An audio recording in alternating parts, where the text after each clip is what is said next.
आसामनि लाख लाख ई-रिक्शा सालायगिरि थामहिनबा ई-रिक्शा जाय बिथांमोना ई-रिक्शा सालाय बे ई-रिक्शा सालायगिरिफोरनि थाखाय मोनसे गिदिर खौरां आरो मिथिनो गोनां खौरां ई-रिक्शा जाय बिथांमोना सालायो जा बिथांमोननि थाखाय बे खौरां नोंथांमोननि गेजेराव बड'लेण्ड बुब्लिया बे समाव होनो नागिरदों जाय बिथांमोना ई-रिक्शा सालाय बे ई-रिक्शा सालायगिरि बिथांमोननि थाखाय आसाम सरकारा मोनसे गिदिर बिथोन फोसावदों ई-रिक्शा सालायगिरिफोरनि थाखाय मोनसे गोदान बिथोन फोसावदों सरकारा आसाम सरकारा जुदि सरकारा फोसावनाय बे नेम खान्थिफोरखौ सेफायनाय जायो अब्ला लाइसेन्सखौ दाननाय जागोन मोनसे गिदिर खौरां जाय बिथांमोना आसाम सरकारा होनाय बा बिथोन बे बिथोनखौ सेफायोब्ला बिथांमोननि लाइसेन्सखौ दाननाय जागोन होननानै सरकारा बे समाव बुंथिदों थारैनो बेयो जोबोदनो गिदिर खौरां आरो मिथिनो गोनां खौरां रायजोनि राजा लामा आरो गाहाय लामाफोराव ई-रिक्शाफोरनि थांलाय फैलायखौ बन्द खालामनायनि बिथोन फोसावदों सरकारा नंगौ बे मोनसे गिदिर खौरां जाय बिथांमोना ई-रिक्शा सालायो बे ई-रिक्शा सालायगिरिफोरा बे बाथ्राखौ मोनथिनांगोन जे राजा लामा आरो गाहाय लामाफोराव ई-रिक्शाफोरनि थांलाय फैलायखौ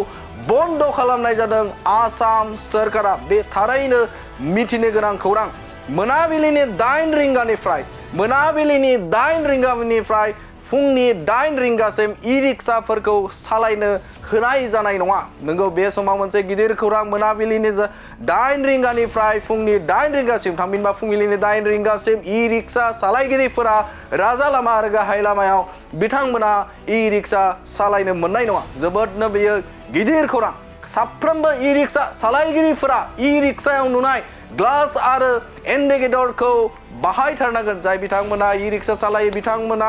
इन्डिकेटर आरो ग्लास नुनाय ग्लास लोगोसेनो बेवहाय इन्डिकेटरखौ नोंथाङा होथारनांगोन होननानै बिथोन फोसावदों आसाम सरकारा ई-रिक्शाफोरनि थाखाय थांलाय फैलायनि थाखाय 144 थामहिनबा 144 धारा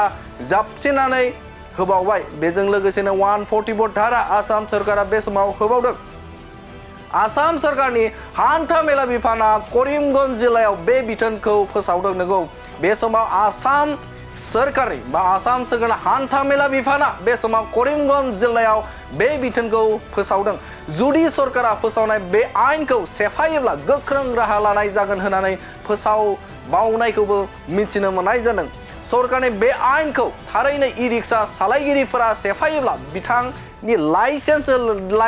दाननायजों लोगोसेनो बिथांनि सायाव गोख्रों राहा लानाय जागोन होननानै फोसावदों आसाम सरकारनि हान्था मेला बिफाना थारैनो बियो जाय बिथांमोना ई-रिक्शा सालाय बे ई-रिक्शा सालायगिरि बिथांमोननि थाखाय मोनसे मोनथिनो गोनां खौरांखौ नोंथांमोननि गेजेराव बड'लेण्ड बुब्लिया बे समाव होबाय गोजोन्थों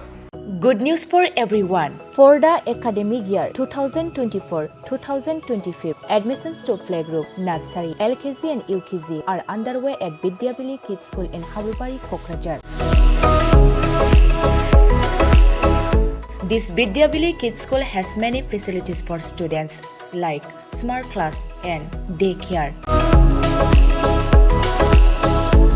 Indoor, outdoor game, art and craft workshop, playful learning, environment and dance room, modern teaching aids, audio visual room, good teachers, student one-on-one training on one language and speech development, experienced teachers, green knowledge. Why are you waiting for the admission? Call 6900 304050 for more details.